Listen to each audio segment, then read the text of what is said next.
जय माता दी दोस्तों, मैं भाविनी मिश्रा अपने चैनल में आप सभी का एक बार फिर से स्वागत करती हूँ। कैसे हैं आप लोग? आशा करती हूँ आप सब स्वस्थ और सुरक्षित होंगे। अहोई अष्टमी का व्रत आने वाला है, तो अहोई अष्टमी का व्रत कब रखा जाएगा, पूजा सामग्री क्या होगी, ये संपूर्ण पूजा सामग्री मैं आपको दिखाऊंगी कि क्या क्या पूजा सामग्री की ज़रूरत पड़ेगी। अगले वीडियो में मैं संपूर्ण पूजा विधि करके दिखाऊंगी, तो वीडियो के साथ बने रहिएगा। अहोई अष्टमी का जो व्रत है वह कार्तिक मास के कृष्ण पक्ष की अष्टमी तिथि को रखा जाता है। माताएं अपने संतान की लंबी आयु के लिए यह व्रत रखती हैं। जिनके संतान है वो लंबी आयु के लिए रखती हैं, जिनके संतान नहीं हो रही है वे मन्नत मानती हैं और मन्नत जब पूरी हो जाने पर व्रत रखती हैं। तो इस तरह से यह व्रत रखा जाता है। संतान के लिए व्रत है, पुत्र हो या पुत्री है, दोनों के लिए यह व्रत रखा जाता है। अहोई अष्टमी का व्रत करवा चौथ के 4 दिन बाद आता है।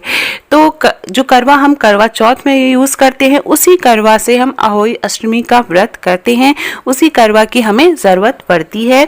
यह निर्जला व्रत होता है और तारों को जल देकर यह व्रत तोड़ा जाता है। तो सुबह से जो महिलाएं हैं वो निर्जला व्रत रखती हैं अपने पुत्र की लंबी आयु के लिए, और रात में तारों की छांव में अर्घ देकर व्रत तोड़ती हैं, व्रत का पारण करती हैं।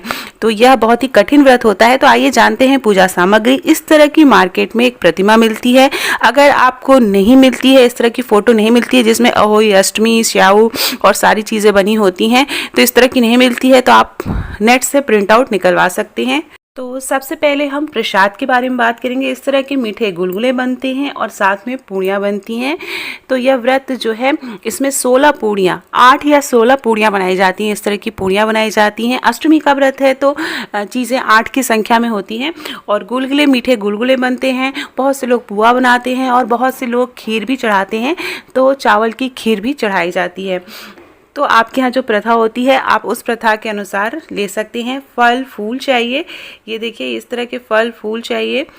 और हरी रंग की चीज़ चढ़ाई जाती है। बहुत से लोग मूली भी चढ़ाते हैं, सिंघाड़ा, केला ले सकते हैं, नारियल, सेब, तो जो भी आपके फल आसानी से उपलब्ध हो पाएँ। उसके बाद चाहिए रोरी, ये देखिए कलावा चाहिए। कलावा जो है अभी करवे पे बांधना रहता है। लौंग, इलायची, सुपारी गणेश भगवान जी स्थापित करने के लिए, रोरी, हल्दी, बत्ती, कोई भी रुई की बाती आप ले सकते हैं, चावल अक्षत के रूप में, और ये धूप बत्ती, सिंदूर अपना ज़रूर रखिए पूजा में। माँ को चढ़ाने के लिए श्रृंगार का सामान, जल, गंगा जल रखेंगे, माचिस। तो ये छोटी छोटी चीज़ें हैं। आप अगरबत्ती भी ले सकते हैं। तो ये छोटी छोटी चीज़ें हैं जो नॉर्मल पूजा में हम यूज़ करते हैं। साड़ी, बायना की साड़ी है ये, सासू माँ को देने के लिए, और इसके साथ आप कुछ दक्षिणा रख सकते हैं। इसमें आप सुहाग की सामग्री जो भी है वो रखेंगे। इस तरह का करवा चाहिए। ये करवा जो है करवा चौथ वाला करवा है और इसी करवे से हम पूजा करते हैं। तो इस तरह से 2 करवा चाहिए। उसके बाद हमें इस तरह से एक कटोरा भरा हुआ गेहूं चाहिए। 1 कटोरी और आप गेहूं रख सकते हैं।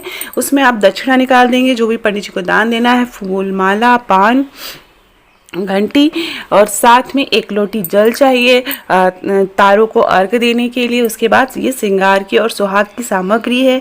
इसे बायना की थाली भी बोलते हैं, जो कि सासू माँ को दी जाती है। अगर सासू माँ, अगर आपके ससुर नहीं हैं तो ये बायना आप किसी भी सुहागिन महिला को दे सकते हैं। अपने सासू माँ को आप कुछ अमाउंट निकाल के, कुछ पैसे आप बायना के रूप में दे सकते हैं। और इसके बाद जो सबसे इम्पॉर्टेंट है, ये देखिए करवे के ऊपर रखी हुई चांदी की माला है। स्याऊ माता की माला है, अहोई अष्टमी की माला है, जो कि चांदी की बनी होती है। जब हम पहला व्रत रखते हैं तो 2 मनके डालते हैं, और हर साल इसमें 2 मनके चांदी के हम डालते रहते हैं। तो ये पूजा के लिए सबसे ज़रूरी चीज़ है। बहुत से लोग ये नहीं भी यूज़ करते हैं, बहुत से लोग यूज़ करते हैं। तो ये थी संपूर्ण पूजन सामग्री। अगले वीडियो में मैं आपसे शेयर करूँगी संपूर्ण पूजा विधि। बहुत ही सरल तरीके से हम अहोई माता की पूजा हम कैसे कर सकते हैं। हम सब के बच्चों की लंबी आयु हो, सुख समृद्धि बनी रहे, और जल्दी से दोस्तों के बीच में शेयर कर दीजिए। Thank you for watching.